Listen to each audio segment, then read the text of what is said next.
Bom dia, igreja. Bom dia. Bom dia para você que está em casa. Louvado seja Deus, porque mais uma vez estamos reunidos aqui. Bendito seja o nome de Deus. Que bom mais uma vez ter você conosco, que você possa sentir abençoado pelo poder de Deus. Tenho certeza absoluta que quando você se acordou hoje, ao estudar a palavra de Deus, os anjos estavam com você, o Espírito de Deus estava com você também, para que você pudesse entender, que você possa se sentir abraçado e com muita alegria no seu coração. Bom dia, irmão Luan. Bom dia, professor Léo. Bom dia, igreja. Bom dia. Louvado seja o nome de Deus e bendito seja o nome dele, porque estamos mais um dia na casa do Senhor Deus para aprender mais de sua bendita palavra. Bom dia a você de casa também. Seja bem-vindo a mais um estudo da palavra de Deus, mais um ano bíblico. Cada vez que estudamos a palavra de Deus, ela reforça no nosso coração a nossa fé, a nossa emoção de crer que a vida que escolhemos de missionário é a mais correta do mundo, é a melhor vida que alguém pode ter. E agora, nesse momento, você que está em casa, louvado seja Deus, eu convido você para estar diante do trono de Deus para que nós possamos fazer uma oração, não é, Luan? Exatamente. Então, você que está aqui na Escola de Profeta, vamos ajoelhar e falar com o nosso Deus. Você também que está em casa, vamos ajoelhar e falar com o Deus eterno? Fazer oração. Senhor Deus, que habita nos altos do céu, louvado, exaltado, engrandecido seja teu santo nome. Nesse momento, ó Pai, que estamos aqui de joelhos, elevando o nosso pensamento em oração a Ti, venhamos Te pedir, em especial pelas pessoas que estão em casa assistindo este ano bíblico, que a Tua palavra venha tocar no coração delas, Senhor, e que muitos venham converter suas vidas a Cristo, venham se entregar verdadeiramente.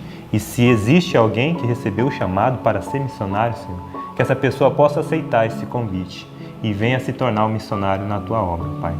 Também peço a Ti, ó Deus, que a Tua mão venha estar sempre sobre este lugar, abençoando, iluminando, glorificando, mantendo a paz que há nesta casa, Pai. Bendito seja o Teu santo nome.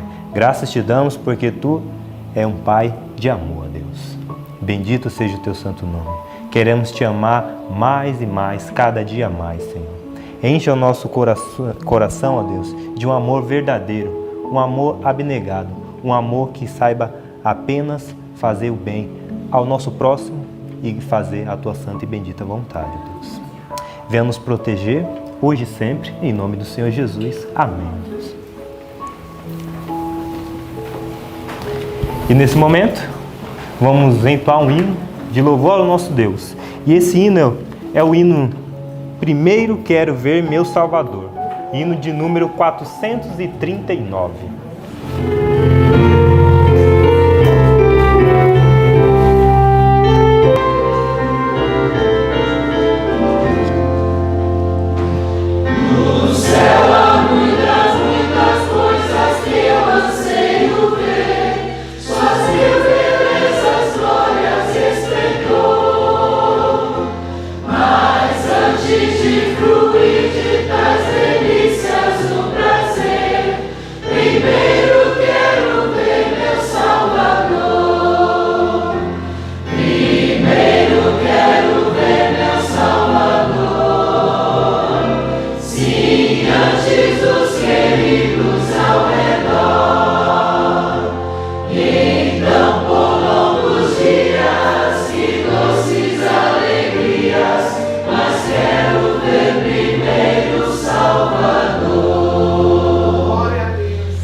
Eu quero ver mamãe estar com ela no jardim.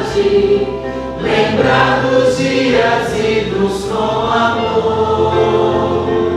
Queridos, quero ver os quais partiram antes sim, mas quero ver primeiro o Salvador. Primeiro quero ver meu Salvador.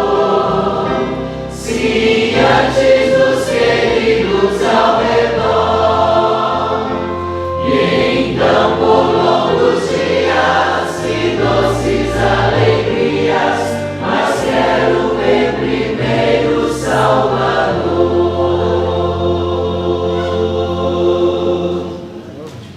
Muito bem, nesse momento, meu caro professor Léo, nós vamos, com 100% de certeza, decorar o nosso texto, que se encontra lá no livro.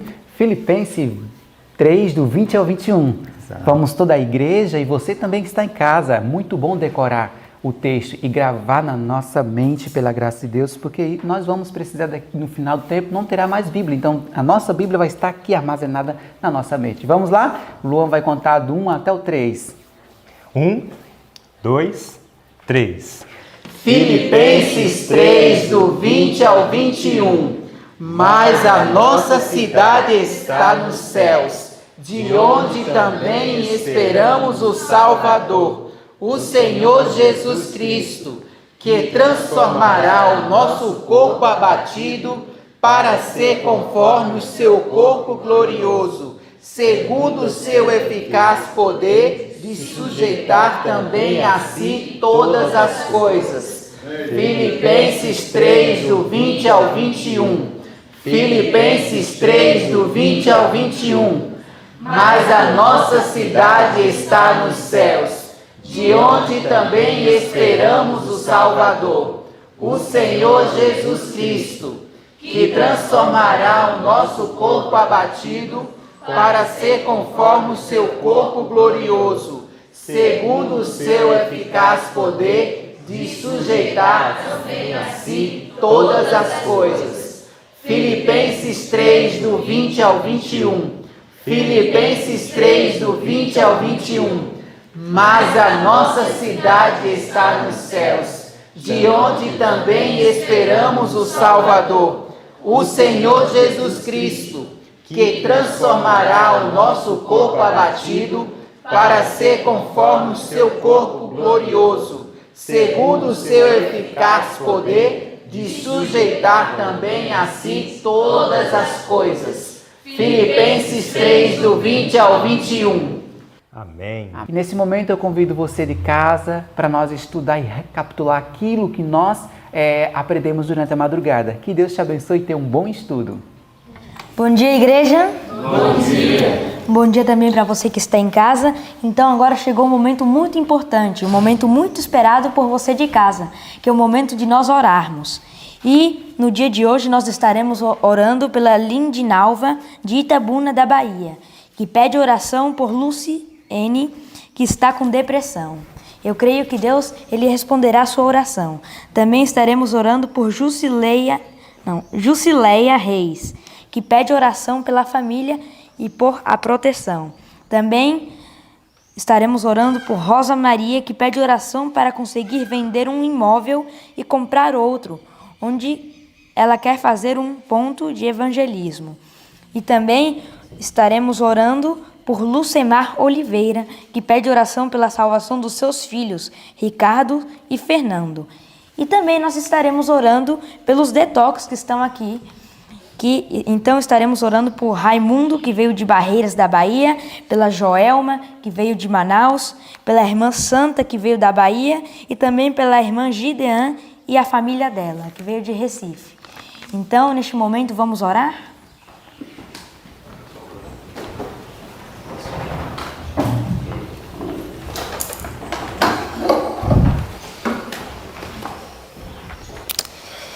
Querido Deus, te agradeço por mais este dia, Senhor, que o Senhor nos acordou com vida e com saúde, e peço agora que o Senhor nos abençoe neste dia.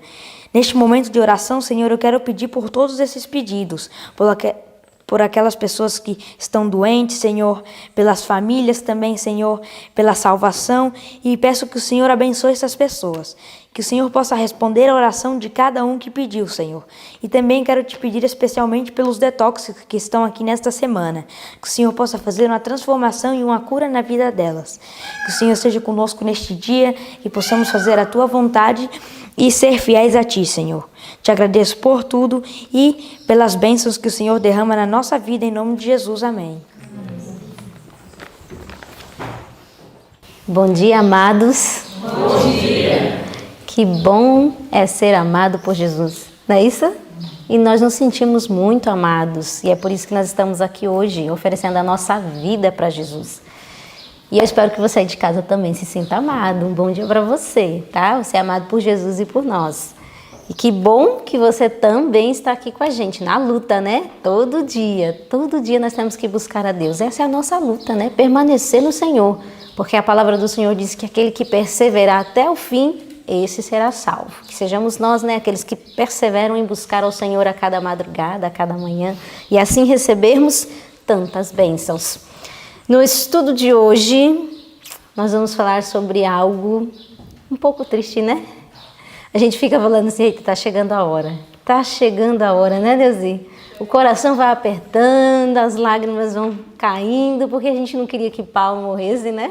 Embora que ele já está morto há muito tempo, mas parece pra gente tão vivo, né? Parece que a gente ouvia Paulo falando, parece que a gente estava vendo as histórias de Paulo, e agora nós vamos falar sobre a morte de Paulo. Que coisa, né? Mas antes de nós falarmos da morte de Paulo, nós vamos abrir a Bíblia lá na carta de Pedro. Primeira carta de Pedro, está lá no Novo Testamento, né? Olha que interessante. Nós passamos praticamente o Novo Testamento todinho falando só de Paulo, né? Parece até que Pedro fica meio apagado aí, né? Depois do seu serviço para Jesus. Porque pensa, quando eram os 12, Pedro era o que mais aparecia, não era isso? A gente só ouvia falar de Pedro. Pedro falou, Pedro tomou a frente, Pedro foi lá e fez. Agora, no Novo Testamento, a gente ouve falar muito mais de Paulo do que de Pedro. Pensa, Pedro tem 2 cartazinhas e o resto é tudo de Paulo. Imagina que coisa, né? E Pedro, ele foi chamado por Jesus para fazer uma obra muito especial. Lembra quando Jesus disse, Pedro, tu me amas? Ele, Senhor, o Senhor sabe que eu te amo. Ele diz, então você tem que apacentar as minhas ovelhas, Pedro. Na segunda vez, Pedro, tu me amas, Senhor, tu sabes que eu te amo. Então você tem que apacentar as minhas ovelhas? Pedro, tu me amas. Ele, Senhor, tu sabe de tudo. Então apacenta os meus cordeiros. Pedro foi chamado para apacentar as ovelhas e os cordeiros do Senhor. Ele tinha um trabalho frente aos gentios e também frente aos judeus, mas a sua maior responsabilidade era com as ovelhas da casa de Israel. A sua maior responsabilidade era com os judeus. E aqui nessa carta, Paulo escreve aos judeus espalhados pela Ásia. E aí ele começa a falar para esses judeus que estavam vivendo um tempo de perseguição, porque a carta de Pedro foi escrita ali próximo ao tempo em que Nero começa a perseguir os cristãos em Roma. Então ele começa a fortalecer esses crentes, esses cristãos, que permanecessem firmes. E sabe o que é uma coisa interessante que eu fiquei pensando? Quando Jesus começou a falar assim para Pedro, Pedro, eu vou morrer, eu vou para Jerusalém, eu vou sofrer, vou morrer. Ele olhou para Jesus e disse assim, Senhor, tem compaixão de ti, que isso não te suceda. Na realidade, Pedro estava tendo a compaixão dele mesmo, porque ele sabia que se o mestre fosse morto, o que seria dele? Ele também seria judiado. Ele falou, não, Senhor, que isso não vai te acontecer, para com isso, deixa essa conversa de lado. Compaixão de si mesmo, piedade de si mesmo, não queria sofrer, não queria pagar o preço de servir a Jesus. Agora nós vemos um Pedro completamente diferente, maduro. Um Pedro que dá outro tipo de orientação. Olha só, se você pegar aqui, capítulo 1 de 1 Pedro, o versinho 6, olha só o que ele diz aqui, ó. Em que vós grandemente vos alegrais, ainda que agora importa, sendo necessário, que estejais por um pouco contristados com várias tentações, para que a prova da vossa fé, muito mais preciosa do que o ouro que perece e é provado pelo fogo, se ache em louvor e honra e glória na revelação de Jesus Cristo. Os meninos estão tudo aqui falando o texto, que é um texto que a gente conhece. E para que o fim dessa fé provada seja o quê? Verso 9. Alcançando o fim da vossa fé, a salvação das vossas almas. Ele fica firme aí no meio das provações. Fica firme, porque sabe qual vai ser o fim da vida de vocês? Vai ser a salvação. Como isso é bom. Permaneça no Senhor. Então, Paulo, a gente falando de Paulo, que aí, quando vai falar de Pedro, né? O Paulo vem na boca. Então, Pedro, ele estava aqui dando orientação como um pastor, como um bom pastor. E eu sei que é difícil. Eu sei que a gente não quer sofrer e padecer, mas, permanece firme para você ver. O fim será a salvação das vossas almas. As provações são passageiras. Elas passam. Você vai ver, não é para sempre não dura para sempre não. Como Paulo diz, são momentâneas e passageiras. E um pouquinho mais à frente, agora ele vai trabalhar sobre a santidade. Ele começa a falar e apelar ao coração daqueles cristãos que vivessem em santidade. Ele fala a santidade pessoal e fala da santidade no amor. Olha que importante. E se você pegar aqui o versinho 14 do capítulo 1, olha só o que ele diz assim, como filhos obedientes, não vos conformando com as concupiscências que antes havia em vossa ignorância. Olha que interessante. Pedro aqui está dizendo que nós não devemos nos conformar com as concupiscências que antes nós fazíamos em nossa ignorância. Sabe, a gente precisa aprender que para se obter santidade, a nossa vida precisa ser pautada em cima de princípios. Você sempre vai ser seguido por princípios, você vai sempre pautar a sua vida em cima de princípios. Agora, o que você precisa aprender? Que esses princípios têm que ser de Deus e não os seus. Os limites têm que vir de Deus e não os seus. Porque senão, se a gente for deixado pelas nossas próprias concupiscências, o que nós vamos fazer? Nós comemos o que gostamos, fazemos só o que queremos, e aí a gente começa a viver uma vida completamente desregrada e que não funciona. Então, para a vida funcionar e para a vida termos essa santidade que Pedro está falando aqui, a gente precisa ser regidos por princípios que não provêm do nosso coração corrompido. Princípios que provenham da vontade do Senhor. E aqui mais à frente, verso 15, ele diz assim, mas como é santo aquele que vos chamou, sede vós também santos em toda a vossa maneira de viver. Ei, quem te chamou foi alguém muito santo. Santo, ele te chamou para viver em santidade, assim como ele é. E aí o verso 16, ele completa, usando um texto do Antigo Testamento. Porquanto está escrito, sede santos, porque eu sou santo.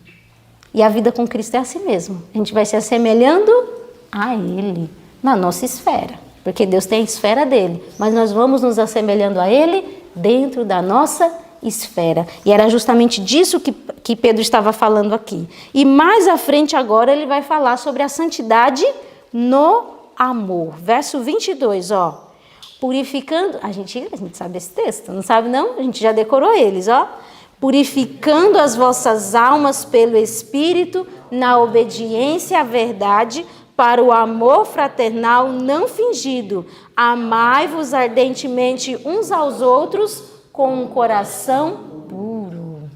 Olha que importante isso aqui. Primeiro ele fala sobre a purificação da alma.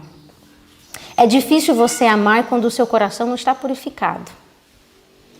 Quando os seus olhos são maus. É difícil amar, é uma luta muito grande. Por isso que a purificação tem que vir primeiro. A purificação dos sentimentos, dos pensamentos. E aí você tem capacidade, você é habilitado para aprender a amar. Porque, pensa só, a gente tem uma visão tão errada do amor, né? A gente quer amar só aqueles que são bons pra gente, aqueles que são legais, né? A gente quer amar esses que não nos incomodam, que não são espinhos em nossos pés. Mas na realidade, você vai ver no capítulo 2 e no capítulo 3, Pedro dizendo que nós temos que amar esses mesmos que são espinhos. O amor fraternal não fingido, o amor sem hipocrisia. Quanto que a gente precisa aprender disso, né?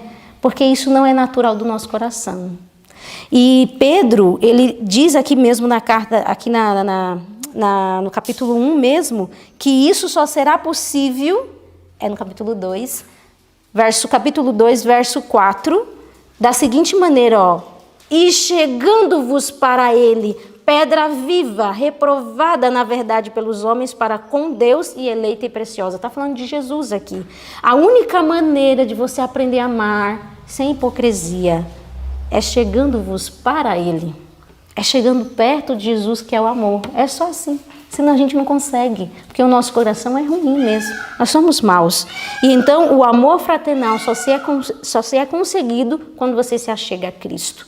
E aqui no capítulo 2, ele vem apelando justamente para isso. Ei, vocês têm que se despojar da inveja, da malícia, de falar mal um do outro. Vocês têm que largar disso. Joga isso no lixo, isso não funciona. Você tem que se aproximar da pedra, a pedra eleita, preciosa. E aí ele fala, vocês também são pedras, vocês foram tirados da pedra principal. Vocês também são pedras preciosas, a casa do Senhor. Que extraordinário isso, né? Olha só, como o Evangelho de Deus nos eleva. Pensa nisso, o Evangelho de Deus nos eleva. E Pedro está dizendo isso, vocês são a casa viva do Senhor Deus. E aí ele vai dizer um dos versos que todo mundo conhece, que é lindo demais da conta, né? Capítulo 2, verso 9. Verso 9. Mas vós sois a geração eleita, o sacerdócio real, a nação santa, o povo adquirido, para que anuncieis as virtudes daquele que vos chamou das trevas para a sua maravilhosa luz. O que você é? Geração eleita, sacerdócio real, nação santa. Que nível é esse que Jesus te coloca? Que extraordinário, né? Você acha que a gente merece isso? A gente olha assim e fala, ô meu Senhor, o Senhor me vê assim, é? Ô meu Pai, eu não sou... Ô meu Senhor, a gente fica falando, né? Eu sou uma miséria. Mas Deus diz, não, você é uma nação santa. Vocês são escolhidos do Senhor, sacerdócio real. Pense que privilégio, que patamar o céu nos coloca. E aqui, no capítulo 2, Pedro também traz algumas orientações que eu achei extraordinária. Ele fala, olha, vocês são nação santa escolhida de Deus, agora vocês têm uma maneira de viver para impressionar os gentios. Vocês têm que viver da maneira correta, porque o testemunho de vocês vai impactar a vida dessas pessoas. E aí ele começa a dar algumas orientações. No verso 13 ele diz que a gente deve se sujeitar às autoridades, não é isso? Ele diz, olha, se sujeitem. Não existe nenhuma autoridade que Deus não tenha permitido estar lá. Se sujeitem, deem bons testemunhos, né? Verso 17, ele diz aqui no capítulo 2, verso 17, ó, honrai a todos, amai a fraternidade, temei a Deus, honrai o rei. Quantas orientações num só versinho, né? Quantas orientações. E aqui ele vai começar a descrever algo que eu achei muito fantástico. Deixa eu ver se aqui no capítulo 2, isso mesmo, a partir do verso 18, ó. Esses eu vou ter que ler, porque eu achei de uma profundidade, de um cristianismo, que só Deus para nos dar isso. Olha aqui, ó, a partir do verso 18, capítulo 2. Vós, servos, sujeitai-vos com todo o temor aos senhores, não somente aos bons humanos, mas também aos maus. O que vocês acham? A gente só quer se sujeitar àquele que é bom para a gente, né? Mas ele diz, não somente aos bons, não. Se você é um servo, se sujeita até aos maus. Olha isso. Porque é coisa agradável que alguém, por causa da consciência para com Deus, sofra agravos padecendo injustamente. Porque que glória será essa, se pecando sois esbofeteados e sofreis? Se você fez o errado e está sendo punido por ele, tem glória nenhuma, você está sendo corrigido. Você tem que levantar as mãos para o céu e dizer, obrigado, Senhor, porque o Senhor está me corrigindo. Então não fica não desanimado, triste, reclamando se você está sofrendo algo por próprias escolhas, pela própria escolha que vocês fizeram. Então não tem glória nenhuma nisso. Mas se fazendo bem, sois afligidos e o sofreis, isso é agradável a Deus. Pensa que nível de vida é essa que Pedro está apresentando aqui. Se você está sofrendo por ser bom, por não ter feito nada de errado, oxente, levanta a mão para o céu, porque Deus está olhando para você como? Com olhos agradáveis. Um servo meu, olha ali. Ele não está devolvendo o mal com o mal. Verso 21, porque para isso sois chamados, pois também Cristo padeceu por nós. Você foi chamado para quê? Para padecer por Cristo, mas fazendo o certo. E é isso que ele está dizendo. Não fazendo o errado. Se você fez o errado, você vai pagar pelo que você fez. Agora, se você está fazendo certo, você está padecendo por Cristo, você foi chamado para isso mesmo. Olha aqui, padeceu por nós, deixando-nos exemplo para que sigais as suas pesadas, o qual não cometeu pecado, nem na sua boca se achou engano, o qual, quando injuriavam, não injuriava, e quando padecia, não ameaçava, mas entregava-se àquele que julga justamente. Essa deve ser a minha posição. A sua também? É fácil? Não, não é fácil não. Porque a natureza luta contra. A gente não quer sofrer. A gente não quer ser injustiçado. E esses dias eu estava falando com Deus, porque eu estava pensando na vida de Paulo e eu falei, Senhor do céu, eu não estou pronta para ser rejeitada. Eu não estou pronta para ser olhada com desprezo e dizer assim, olha, aquela ali só fala mentira. Porque era isso que falavam de Paulo. Que o evangelho que Paulo pregava era uma mentira, não era verdade? Era caluniado, era judiado. E eu falei, meu Deus do céu, eu não estou pronta para isso ainda. Quando eu penso que eu vou passar por isso, eu fico, ai meu Senhor, o que eu vou fazer? É angustiante. Mas pensa só, essas pessoas, Pedro, Paulo e André, Tiago e João no barquinho, eles viveram tão perto de Deus que isso para eles já não importava mais.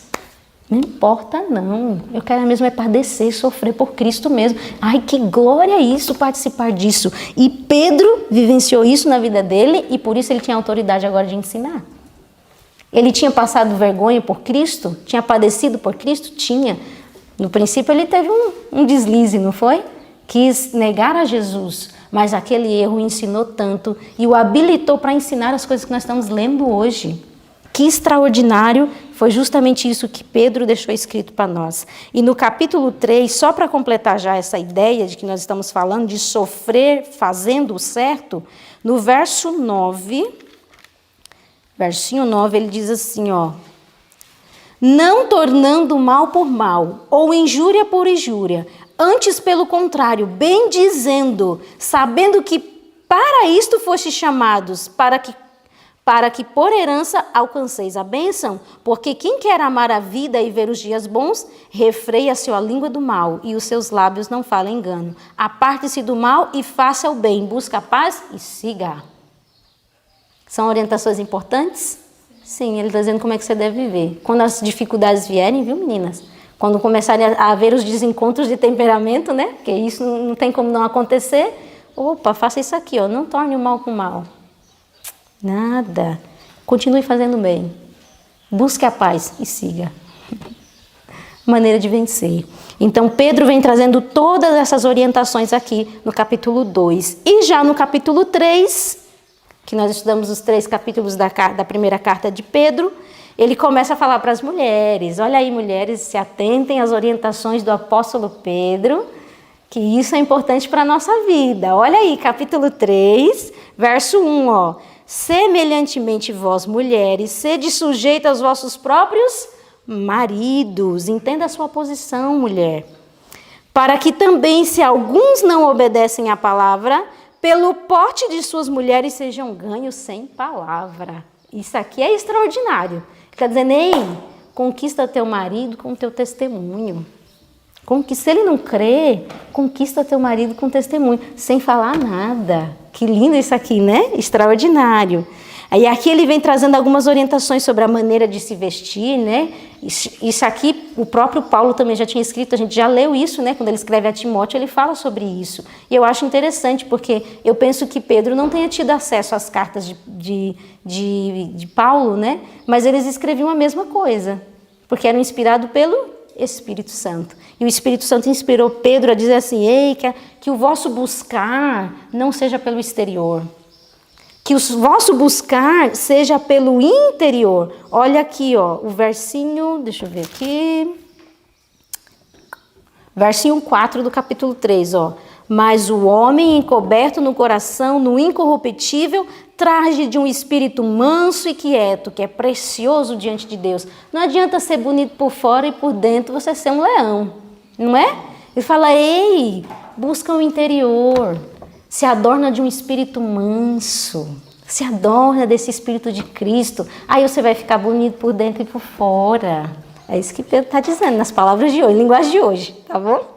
E aí ele dá toda essa orientação aqui para as mulheres e para nós finalizarmos no capítulo 3,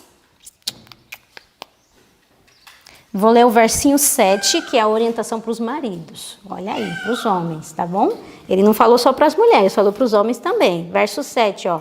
Igualmente vós, maridos, coabitai com elas com entendimento, dando honra à mulher como um vaso mais fraco, como sendo vós os seus co-herdeiros da graça da vida, para que não sejam impedidas as vossas orações. Então, qual a orientação de Pedro? Ei, cuide bem da sua mulher.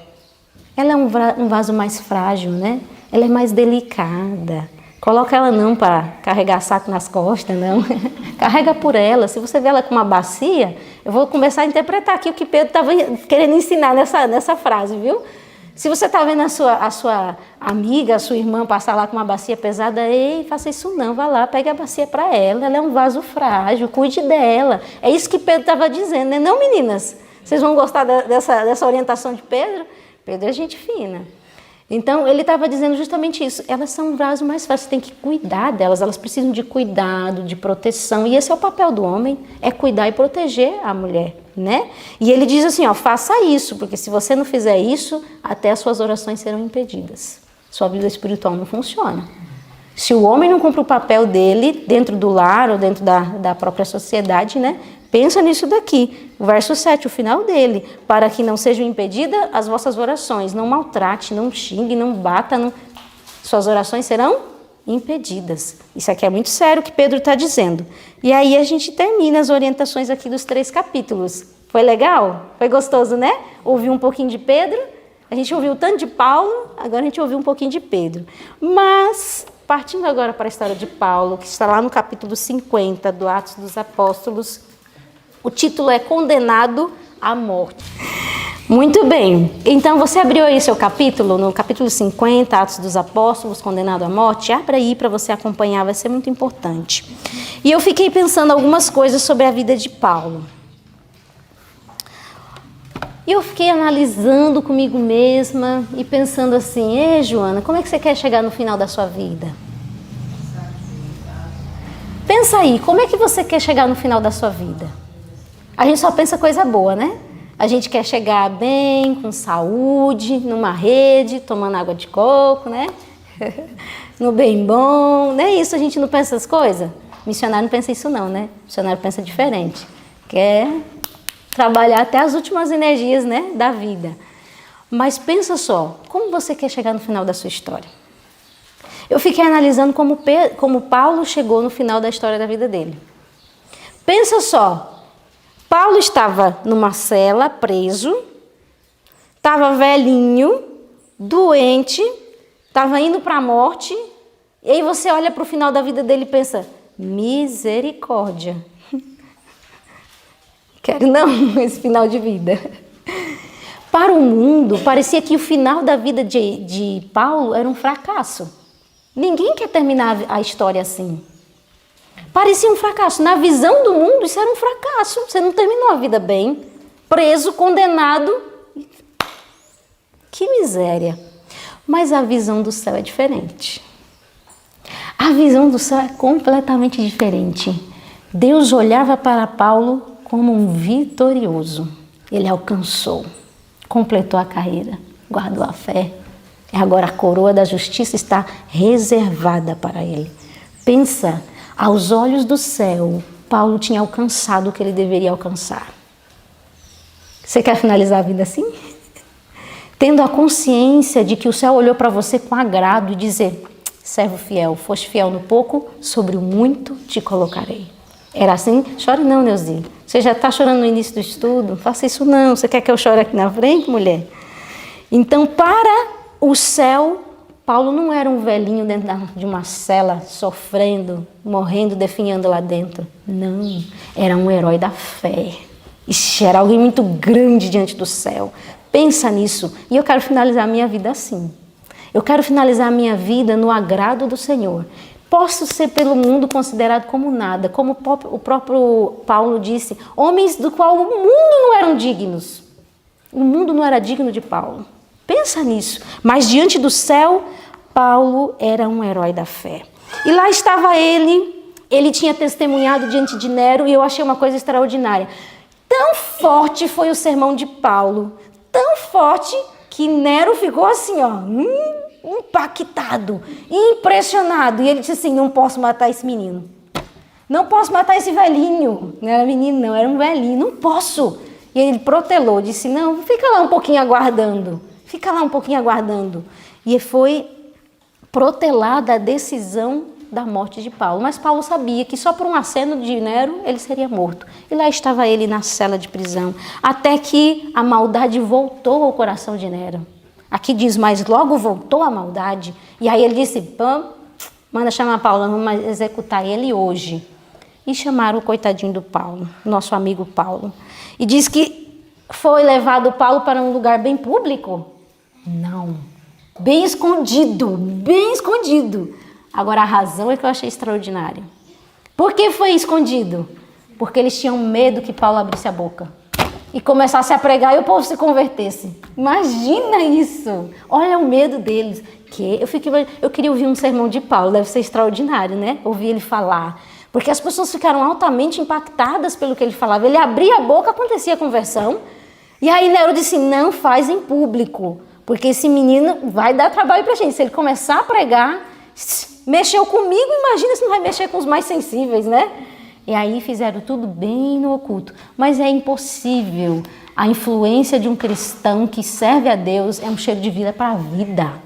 Não tem como. Diz que os próprios soldados que estavam ali perto de Paulo ficaram impactados, porque viram Paulo alegre. Esse homem vai morrer, está feliz.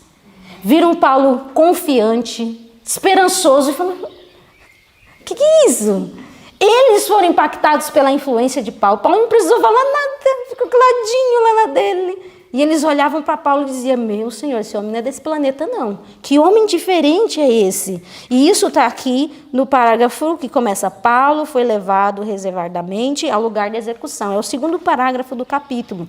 E mais lá para frente, diz assim, mas até os soldados empedernidos que o acompanhavam ouviram suas palavras e com espanto viram animado e mesmo alegre à vista da morte. Para alguns que testemunharam seu martírio, o espírito de perdão que manifestou para com seus assassinos e sua inabalável confiança em Cristo até o último momento mostraram ser um cheiro de vida para a vida. Muitos aceitaram o Salvador que Paulo pregava e sem demora selaram destemidamente com o sangue a sua fé. Como é que você acha que Paulo chegou a esse nível de vida? Você acha que chegou ali na hora, uma varinha de cordão, pronto, sou fiel. Não foi de maneira instantânea. Paulo traçou uma vida sendo preparado para esse momento. Sabe como? Sendo rejeitado, maltratado e não devolvendo com mal. As pessoas judiando dele, perseguindo, chateando, e ele não devolvia com mal. Aceitava tudo com mansidão, tudo com paciência, com oração, com luta. Ele estava sendo preparado para esse momento aqui, para que quando ele fosse ali morto, fosse levado, condenado de maneira injusta, ele não ficasse bravinho, brigando pelos direitos dele. O que é isso que vocês vão fazer comigo? Como é que... Não, manso, tranquilo. Minha vida está em Cristo. Faça o que quiser. Eu estou sendo servido como libação ao Senhor. Nada, nenhuma preocupação, porque ele foi treinado durante a vida toda para esse momento. E quando chegou o momento, ele estava pronto para depor a sua vida por Cristo. E isso só aconteceu porque o próximo parágrafo diz que a operação do Divino Espírito Santo estava sobre Paulo. Ele era guiado, direcionado pelo Espírito Santo. E uma das coisas que eu achei extraordinária no final desse terceiro parágrafo, diz que a paz celestial que o semblante de Paulo irradiava ganhou muitos conversos para o Evangelho. Você tem noção do que é isso? Paulo era um conquistador de almas só pelo semblante dele. Eu falei, não é possível um negócio desse. Que coisa extraordinária é essa? O que Jesus faz com a gente? Só pelo semblante de Paulo, de paz, o povo já falava, meu Senhor, eu quero isso. Já se convertia. Não precisa nem abrir a boca, só o rosto falava tudo. Que coisa extraordinária. Paulo era um conquistador de alma, ele conquistava até com semblante. E no próximo parágrafo vai falar da atmosfera que Paulo tinha. Eu queria ter vivido com Paulo. Eu queria ter usufruído disso, abençoado Timóteo, que pegou essa experiência todinha de Paulo e pôde trazer para a vida dele. E o próximo parágrafo diz, Paulo levava consigo a atmosfera do céu. Todos os que com ele se associavam sentiam a influência de sua união com Cristo. O fato de sua própria vida exemplificava a verdade que pregava, dava à sua pregação um convincente poder. Nisto reside o poder da verdade. A influência espontânea e inconsciente de uma vida santa é o mais convincente sermão que se pode fazer em favor do cristianismo. O argumento, mesmo quando seja irrespondível, pode só provocar oposição, mas o exemplo piedoso tem um poder a que é impossível resistir completamente. Vocês entenderam isso que a gente acabou de ler? Se você vive e não só fala, diz que isso é um poder impossível de resistir completamente. De alguma maneira você vai ser influenciado, de alguma maneira você vai ser impactado. Assim como o Nero, que era tão insensível. Quando a senhora escreve sobre ele, diz que ele tinha o quê? O símbolo de Satanás. Diz que a fisionomia dele carregava isso. Mas ele não foi insensível ao testemunho da vida de Paulo. Ficou impactado, falou, opa, esse homem é diferente. Um poder impossível de resistir completamente. Olha que lindo. E foi o que Pedro escreveu? Foi. Foi isso que Pedro também escreveu nas suas cartas. Ei, viva, seja, que aí você conquista. E era isso que Paulo fazia. Ele conquistava. E aí, naquele momento em que ele foi levado, o céu estava lá, né? Era um dia de verão, não é isso que estava escrito aqui? Era um dia de verão, o céu estava calmo, azul. E Paulo começa a olhar para aquele céu e começa a pensar algumas coisas. O que será que Paulo estava pensando?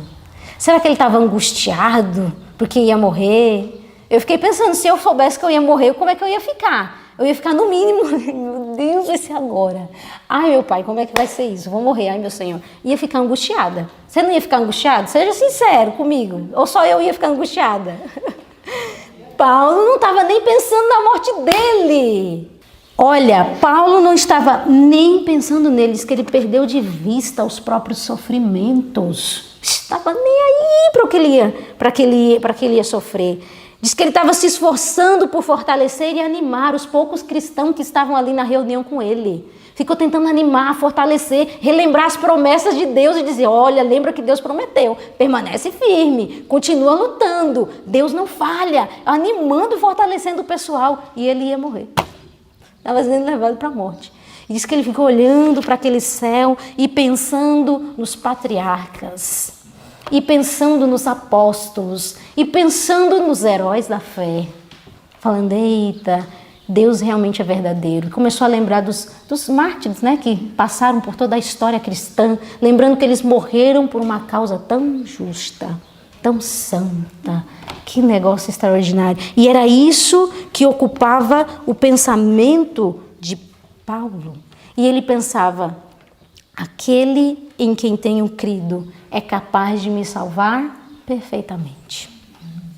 Eu sei em quem tenho crido. Ai, gente, que coisa extraordinária isso. Isso é extraordinário demais, a paz e a confiança de... Eu sei em quem tenho crido. Deus é capaz de me salvar perfeitamente. Eu tenho uma coroa reservada que pode me matar quando ele ir. Cristo me ressuscitará. Essa era a promessa. A promessa de Jesus em João 6,40. Eu ressuscitarei no último dia. E foi nessa esperança que Paulo morreu. Diz que o seu último pensamento, isso eu tenho que ler, porque eu não posso estragar. Isso eu tenho que ler, está lá no parágrafo resgatado pelo sacrifício de Cristo, na página 513. Diz que seus pensamentos e esperanças estavam centralizados na segunda vinda de seu Senhor. E quando a espada do carrasco desceu e a sombra da morte caiu sobre o Marte, seu último pensamento avançou. Do mesmo modo que o primeiro, quando ressuscitar, para encontrar o doador da vida, que o há de convidar para o regozijo dos santos. Morreu pensando na segunda vinda de Jesus. Meu rei virá para me ressuscitar naquele último dia. Valeu a pena cada esforço. Valeu a pena ter corrido essa carreira cristã. Que extraordinário isso aqui. Desculpa as lágrimas, mas é impossível não chorar. Pensa, correu a carreira cristã e disse, valeu a pena todo o esforço. Eu estou aqui oferecendo a minha vida porque eu acredito nesse Deus. E ele morreu crendo que Jesus o ressuscitaria naquele último dia. E aí o estudo finaliza dizendo que não havia ninguém para descrever a morte daquele fiel servo de Deus. Ninguém para registrar, sozinho. Se não fosse o testemunho, se não fosse o espírito de profecia, nós não teríamos esse relato da história de Pedro, de Paulo, né? E aqui diz que, como o toque de uma trombeta, sua voz tem repercutido através de todos os séculos, enrijecendo com sua coragem milhares de testemunhas de Cristo e despertando em milhares de corações feridos pela tristeza, o eco de sua alegria triunfante. Eu já estou sendo oferecido por aspersão de sacrifício e o tempo de minha partida está próximo. Combati o bom combate, acabei a carreira, guardei a fé. Desde agora a coroa da justiça me está aguardada, o qual o Senhor, justo juiz, me dará naquele dia. E não somente a mim, mas também a todos os que amarem a sua vida.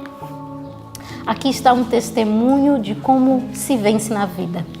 Paulo venceu. Descansa no Senhor. E no último dia nós o veremos, ressuscitado para a glória de Deus. Que você também vença na sua história. Vença no dia de hoje. Lute com Deus. Que o seu testemunho também seja como o de Paulo, um cheiro de vida para a vida. Que as pessoas, ao entrar em contato com você, sintam a influência do céu. Sintam a atmosfera do Senhor. Eu quero isso para mim. Eu quero isso para mim. E eu tenho que lutar. E você também tem que lutar por você. Para que naquele último dia, no último dia da sua vida, você tenha a certeza, a mesma certeza que tinha no coração de Paulo, que eu sei que o meu Redentor vive. A mesma certeza que tinha no coração de Paulo, eu o ressuscitarei no último dia. Que isso esteja no seu coração no dia de hoje e que o Senhor Deus te abençoe. Vamos orar juntos? Vamos pedir a bênção do Senhor?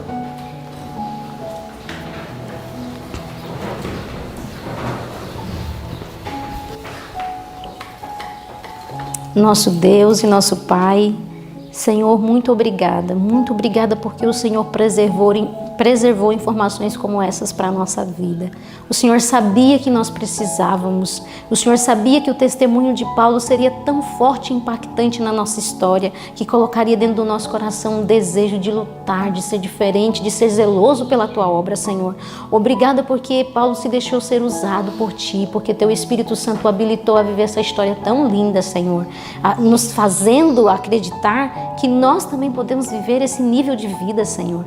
Imploro para que Teu Espírito Santo no dia de hoje nos habilite, Senhor, nos treine, nos prepare para sermos assim também, Senhor. Que o Senhor nos ajude nessa grande luta que temos para vencer os velhos hábitos, para vencer, Senhor, as situações ruins do nosso coração. Que Teu Espírito Santo nos capacite, Senhor, a termos uma vida nova em Cristo.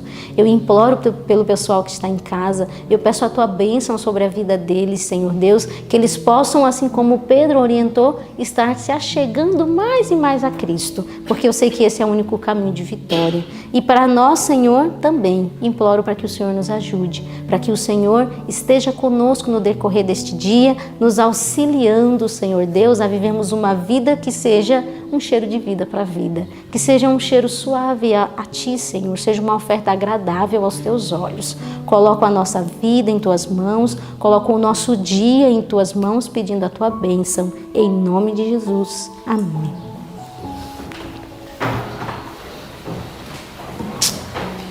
O nosso irmão Paulo descansa no Senhor, mas o Evangelho continua. Amanhã nós vamos estar estudando sobre a vida de Pedro, um pouco mais a fundo. Que você não perca esse estudo, que Deus te abençoe e até amanhã.